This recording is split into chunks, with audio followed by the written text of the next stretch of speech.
2018 সালের 9 ডিসেম্বর পশ্চিম বর্ধমানের কাঁকসার জঙ্গলমহলে বিজেপির বুথ সভাপতি সন্দীপ ঘোষ খুন হয় দুষ্কৃতীদের গুলিতে।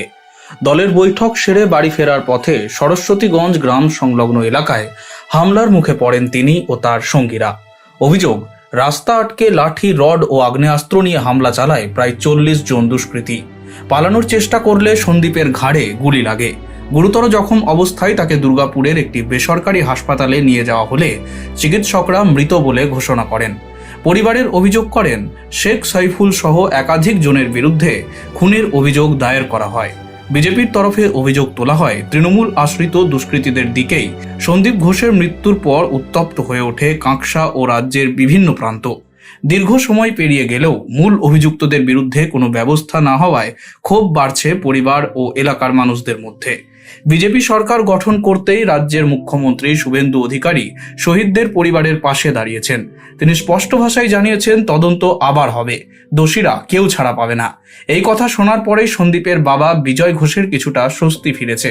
তিনি ছেলের মূর্তির সামনে দাঁড়িয়েই বলেন, চাপা কষ্ট নিয়ে বেঁচে আছি। বর্তমান বিজেপি সরকারের কথা শুনে মনে হচ্ছে শান্তি পাবে দোষীরা। তবে আমি চাই সিবিআই তদন্ত হোক, তবে যেদিন শাস্তি হবে সেদিন আমাদের শান্তি হবে। আজ তাদের বাড়ি যায় বিজেপি বিধায়ক চন্দ্রশেখর বন্দ্যোপাধ্যায়।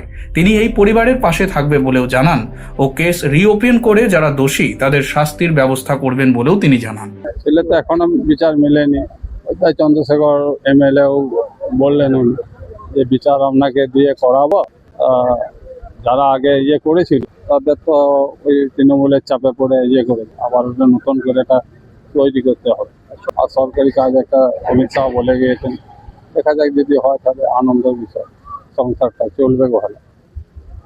আর এই দোষীরা শাস্তি পেলে আনন্দ লাগবে।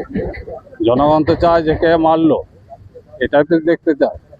শহীদ পরিবারে এখানে সন্দীপের বাবা বিজয় ঘোষ আছেন। আমরা ওনার কাছে আবেদন রেখেছি, উনি এভিডেভিট ডিক্লিয়ারেশন করে একজনের পরিবারের পক্ষ থেকে নাম দেবে। আগামী দিন আমাদের রাজ্যের যে সরকার মানুষের রায়ে প্রতিষ্ঠিত হয়েছে, সেই সরকার তাকে একটা সরকারি চাকরি দেওয়ার ব্যবস্থা সরকার করবে। দ্বিতীয়ত হচ্ছে, এই মামলা যখন ওনারা এফআইআর করেছিলেন, ধরুন সন্দীপের কোনো বন্ধু এফআইআর করেছে বা পার্টির ছেলেকেও এফআইআর করেছে, তাদেরকে সে সময় চাপ দিয়ে মামলাকে প্রভাবিত করে কেসটাকে যাতে সাক্ষী পরিবর্তন করে মামলার রায় পক্ষে যায়নি। এটা গভর্নমেন্টে থাকার জন্য তারা এই সুযোগ পেয়েছিল, শাসক দল হিসাবে ম্যানিপুলেট করেছে। কিন্তু বিজয়বাবুর পরিবার তারা যে শাস্তির দাবি করেছেন, তারা তার উপযুক্ত বিচার পায়নি।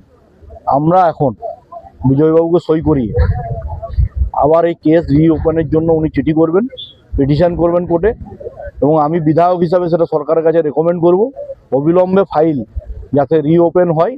Bureau report, street voice digital.